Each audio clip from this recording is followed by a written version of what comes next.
And I would predict it's less likely that China would follow the Washington Consensus path because they can't find a good example. I mean, if you produce a good example, maybe we'll consider. I mean, to tell you the truth, I'm worried about America because it really convinced that there's an end state to human development. Which is essentially a religious concept. Well, that's what the Soviet Union did. That's why they collapsed. Come on, look at Brazil. I mean, if you look, I did an analysis of the so-called BRICS country, BRICS, right? And the last 20 years, I've changed the name. I call it CREST, China and the rest. Let me tell you what measure I do use. And it's not about getting rich. It's not about getting rich. We lifted 700 million people out of abject poverty in 40 years. This is not a term getting rich could capture. 大家好，今天要分享的是两位活跃于媒体和公共事务领域的知名人士之间一场精彩的辩论和观点交锋。他们的背景、视角和关注点差异如此之大，可以说是代表了美中截然不同的叙事角度和对世界的认知。一位是 Keith Richburg， 美国资深的新闻记者和编辑，曾长期担任《华盛顿邮报》、《纽约时报》的驻外记者和主编，并曾担任香港大学新闻及传媒研究中心的客座教授。另一位是中国的政治学学者、政治评论员及风险投资家李世默。在这场香港南华早报组织的年度中国会议上，两人在美国对华战略以及美中政治体制究竟谁更合理、更优越这些问题上展开了激烈的观点交锋。这场将近8年前的辩论，现在回过头来看，可能感受和当时又有不同。近几年世界格局的剧烈动荡，中国国力的大踏步提升，美国对中国竭尽全力的打压与遏制，美中两国对待全球化以及自由贸易截然不同的态度，让我们对李世默在当年辩论中所讲到的他很担心美国有了更深的理解。下面我们来看看他们是怎么说的。Maybe I start with Professor Richburg. What do you think about this containment strategy? Well, I've heard that a lot, especially being in Beijing. It's usually on the pages of the Global Times or something, where they're saying the U.S. is trying to contain China's rise. That's kind of the mantra you hear. And, from my perspective, nothing could be further from the truth. Because, in fact, it was the U.S. that actually promoted China's rise. The U.S. promoted letting China enter the WTO, which happened 2001. So I don't ever think there was much of a containment strategy. There was more, in my view, a strategy of let's help China open up, become part of the global international system. Let's facilitate China's rise, because there was a view that once China was a part of the international global system, coming from a closed economy to an open economy, basically they would become more like us.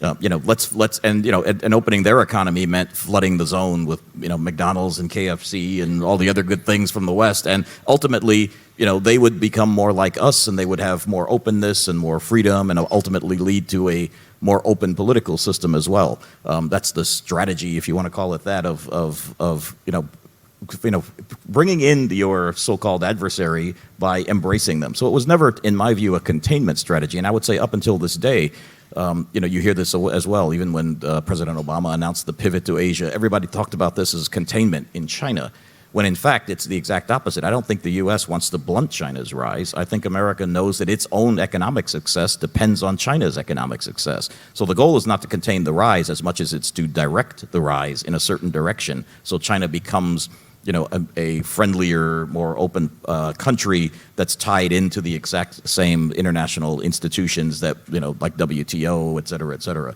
So I think that's why I push back when I hear people saying that there was any kind of a containment strategy ever. But it seems like things have turned out sort of in a direction that people didn't expect.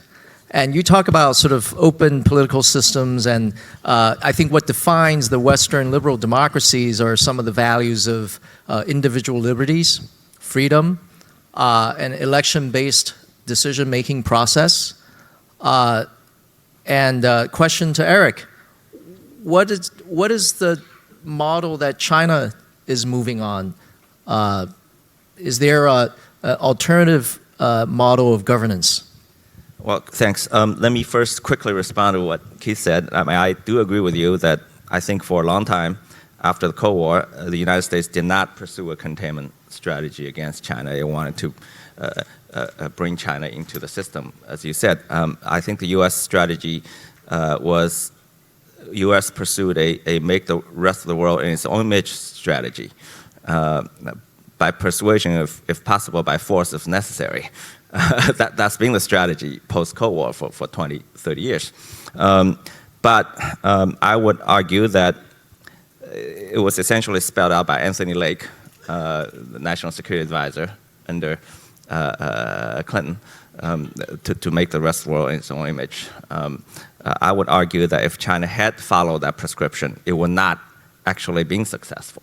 But to answer Joe's question, I think yes, China is pursuing has been pursuing a different political system, a political model, and it will continue to do so. Precisely because it's been successful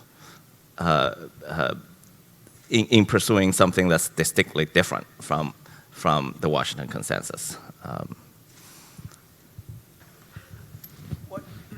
What are the key components of that model and maybe some of the values that underlie that model? So let me first stress what we have in common.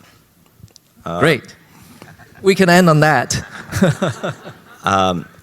And after the 18th Party Congress, Xi Jinping took the other 6 guys to the National Museum, and he pronounced this thing called the Chinese Dream, which is essentially the Chinese Renaissance, national Renaissance.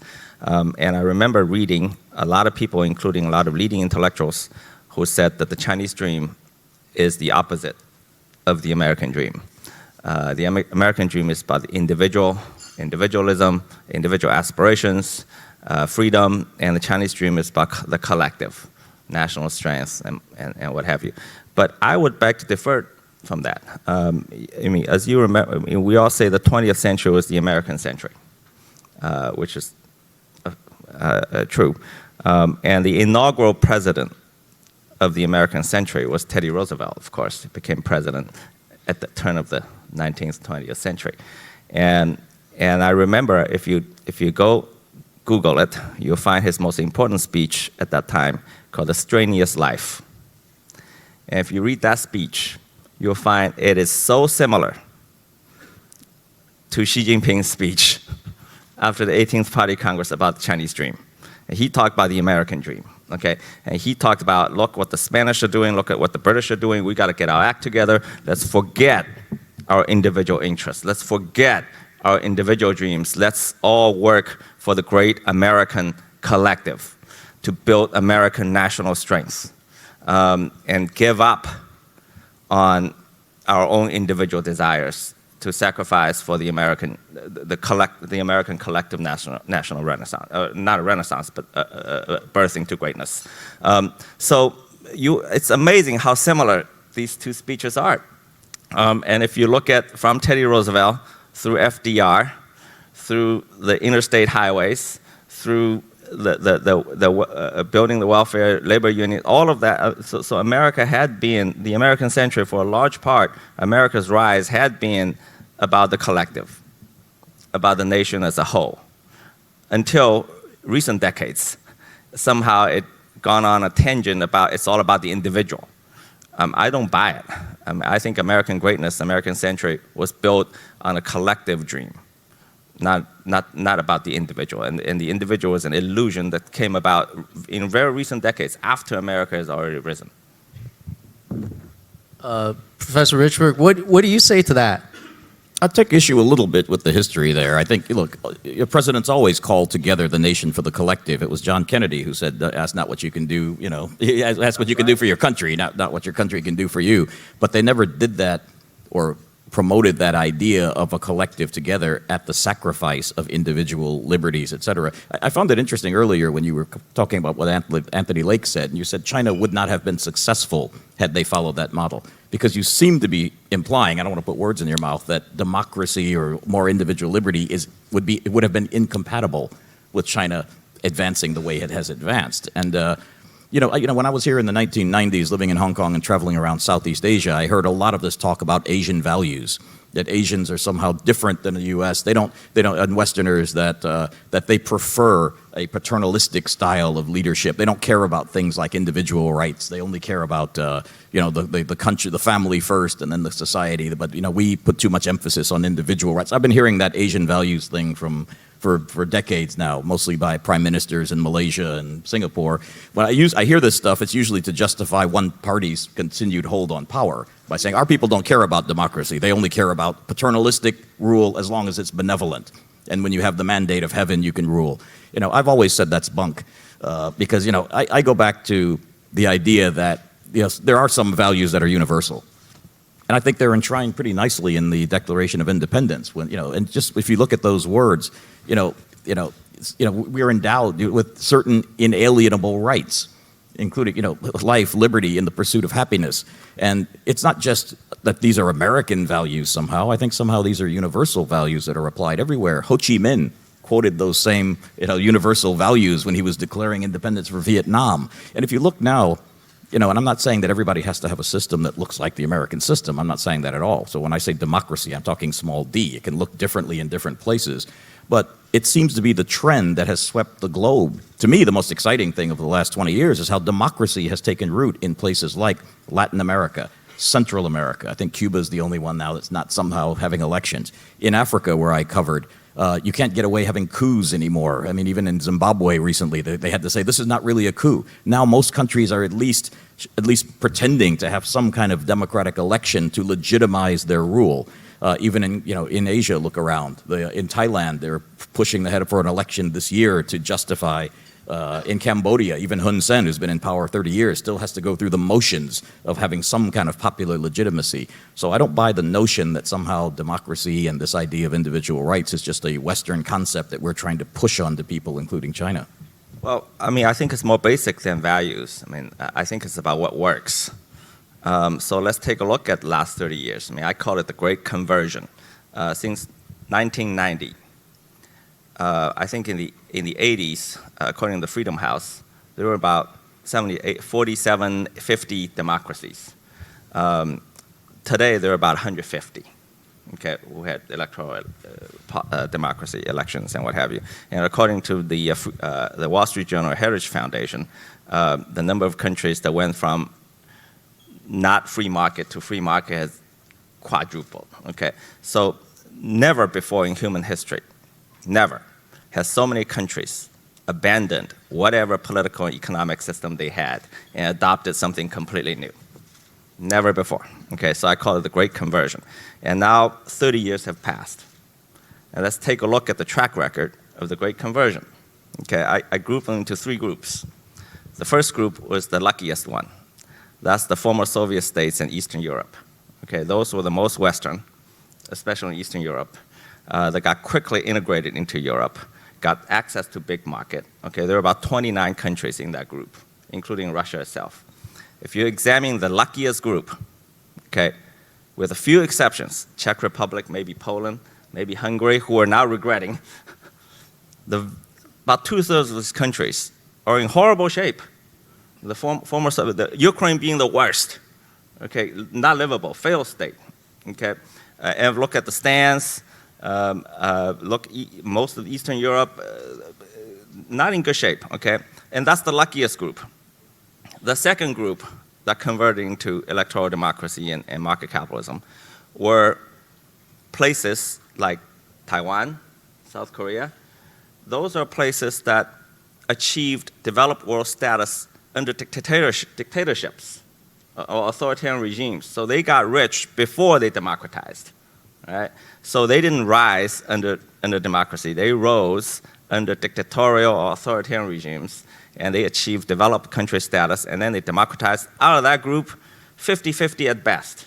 Okay, South Korea continues to thrive, but Taiwan has deteriorated in the last 20, 30 years. The medium income has been dropping. It's completely stagnant. Okay, politics is poison. People are not happy. So it's 50-50. And then you look at the largest group, the so-called developing world, from Southeast Asia to Africa to Latin America, all those countries you mentioned. None of them has been successful. I mean, you'll be hard-pressed to find one shining example of success. And the biggest success, of course, is China, who didn't do it. Okay, so I think it's more basic than values and cultures. I mean, I think Chinese people are very pragmatic, and I would predict it's less likely that China would follow the Washington Consensus path because they can't find a good example. I mean, if you produce a good example, maybe we'll consider.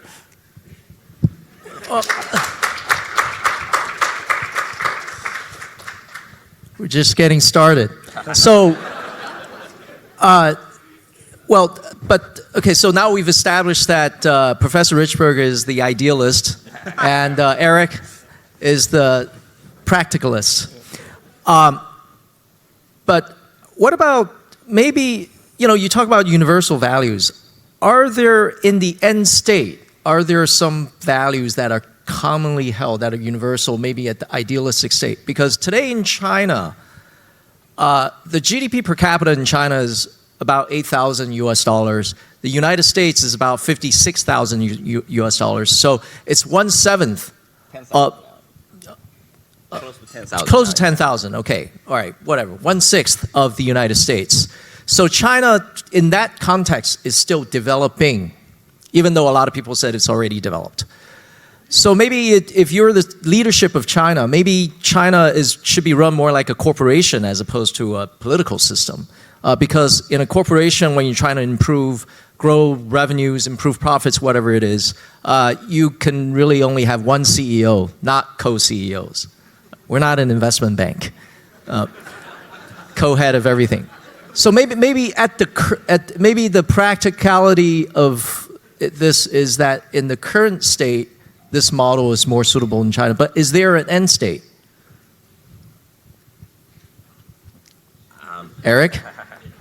Your model. I'm not sure. I think end states are dangerous. To tell you the truth, I'm worried about America. Because it really convinced that there's an end state to human development. Which is essentially a religious concept. Well, that's what the Soviet Union did. That's why they collapsed. They believe there is some kind of inevitable end to human society. There is some kind of paradise on earth and that we must, Hegelian essentially, that we must, Marxism, that all societies must strive towards. I mean, I think that's a very dangerous concept. I mean, I think we should be practical. And we should be tolerant of different trajectories and be open to them. Well, thank you for the concern. I'm actually a little bit worried about China. We're worried about each other. Because when you have a government, a political system that's built its entire legitimacy on the idea that we're helping the economy grow and we're helping you get rich. And so at least stay out of politics. We're going to suppress some of your individual freedoms and your right to read what you want and control the internet, but we're letting you get rich. That's their entire claim to legitimacy. And so what happens when the economy starts to slow? What happens when they can't keep pumping up the economy to 6.9%? What happens when it slows to 2 or 3 or 4%? That's what I've seen happen in other countries around. When the economy slows, if that's the only claim to legitimacy you have. On the flip side of that, and I would agree with you that a lot of people probably in China believe that this is a stable system that's allowed them to get rich and grow, especially if they live on the coastal areas. I always would ask the question when I was in China to officials who didn't like me very much, saying, well, yeah, if you think that everybody thinks that this is the best system to have, why don't you prove it? Just have an election. You'll win. Just to have the Singapore model. They go to the polls every 4 years and they get reelected because people think that's the best model to have. So, I would just have to push back a little bit on this idea that there are no examples of success anywhere in the West. China is the only example of success. I mean, yes, China managed to grow at 10% a year for a long time, but they were starting at a low base. because of the wars and then the Cultural Revolution and the travesty of Mao's era. China was way behind where it should have been. So it was not actually miraculous that they were growing. They were just catching up to where they should have been. Now the trick is going to come now that they're entering this higher income status, if they can continue that kind of growth rate going. Well, I didn't say, I think what I said was the new democracies, there have been very few success stories, probably close to none. Okay. Look at Latin America. There are quite a few. Who? Brazil? Brazil, well, yeah, why Chile? not? No, I don't think. Come on, look at Brazil. If you look, I did an analysis of the so-called BRICS country, BRICS, right? And the last 20 years, I've changed the name. I call it C-Rest, China and the rest. If you look at the other 4 countries in BRICS, if you separate their numbers, China is the only one that carried water. Okay, China contributed 90% of the collective growth of BRICS. Every other country was either near average or below average, and all 4 are electoral democracies. Only China was not. What metrics are you using, though, for success? Just GDP growth? Well, living standards? Yes. Let me tell you what measure I do use. And it's not about getting rich. It's not about getting rich. We lifted 700 million people out of abject poverty in 40 years. This is not a term getting rich could capture. All right? If we look at poverty alleviation, if we take out China's numbers, the rest of the world would have gone backwards in poverty alleviation. So we lifted all of the people out of poverty in the last 30, 40 years. And this is not about getting rich. It's about people living with basic dignity. I agree with that. That's been a tremendous accomplishment under Deng Xiaoping. But as I mentioned before, a lot of that was just a corrective for where China should have been had it not been for the first 30 years. That's not the case. Let me correct that. So, in 1949, when Mao took over China, our average life expectancy was 41 years old. Okay, I don't know about the two of you. You look young. I had already lived past. You're the youngest looking dude on this stage. 41 years old, okay? And literacy rate, 15%. Immunization rate, 0. By 1976, when Mao died, average life expectancy was 68.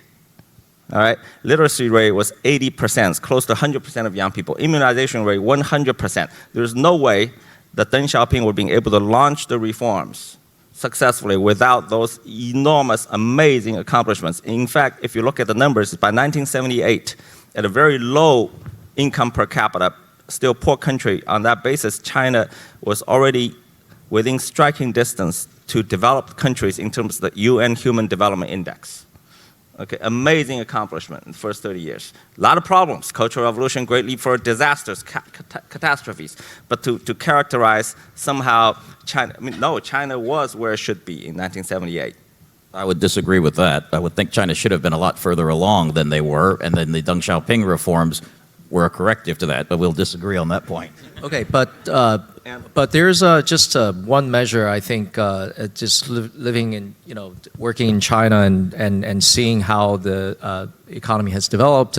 If you ask a young person in their 20s today whether they're better off than their parents, whether they believe that their children will be better off in the future, there's a lot of hope. It's that on that positive trajectory. If you go to the U.S. and interview college graduates, whether they're better off than their parents and whether they think their children are going to be better off, there is a little bit of a mixed response. So by that measure, I think things are a little bit different. But I'm sorry, we're a little bit out of time, but maybe Eric, do you want to Well, let's not even compare with the U.S. Let's compare with all the new democracies. If you go to Brazil, go to Chile, go to Taiwan, the numbers are dismal. People are miserable if you look at the numbers. There's only one way to characterize it. Well, I'd like to leave it to Professor Richburg to respond to that. first of all, I would just take a little bit of issue saying that, because I talk to mainland students all the time who are my students. When I lived in Beijing, I had friends there. I would not say that every one of them are saying, oh, my life is better than, they'll say my life is better than my parents, but they're not necessarily so much more hopeful about the future. The things I heard were, boy, I can't afford a house anywhere near the center of the city. I can't even afford an apartment. There are college graduates who can't get jobs. So I think they have some of the same fears and frustrations as young people everywhere about the future. They don't think that they've benefited from the economic reforms as much in recent years. The one common refrain I used to hear from people, and I still hear it from my students here, is, yeah, we have $2 trillion in foreign exchange reserve. The country is rich, but the people are still poor. And I've heard that over and over again. So I would not necessarily equate this great economic growth and, boy, look, on paper they're better than Brazil, with saying, wow, the people are so much better off and so much happier. I'm sure you can find anecdotal evidence. I mean, everybody could find anecdotal evidence to prove their case, but I only look at macro numbers. I mean, if you look at the survey data, you look at the Pew Research numbers, I mean, there's no credible, you can't find one credible public survey data that says the Chinese are not happy or not optimistic about the future. I mean, it's complete opposite. I mean, this is the most optimistic people on earth.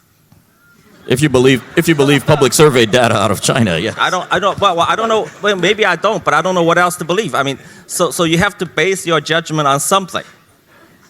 You have to base your judgment on something. So before we're really out of time, I just like to pose one question. I think this is a very lively debate. There's a lot of food for thought. But are we closer than we think? I mean, are there some commonalities in terms of values? Maybe just a one or two words. What do you think that is? What is the commonality? Eric? I think the Westerners, especially America, need to worry about their own problems.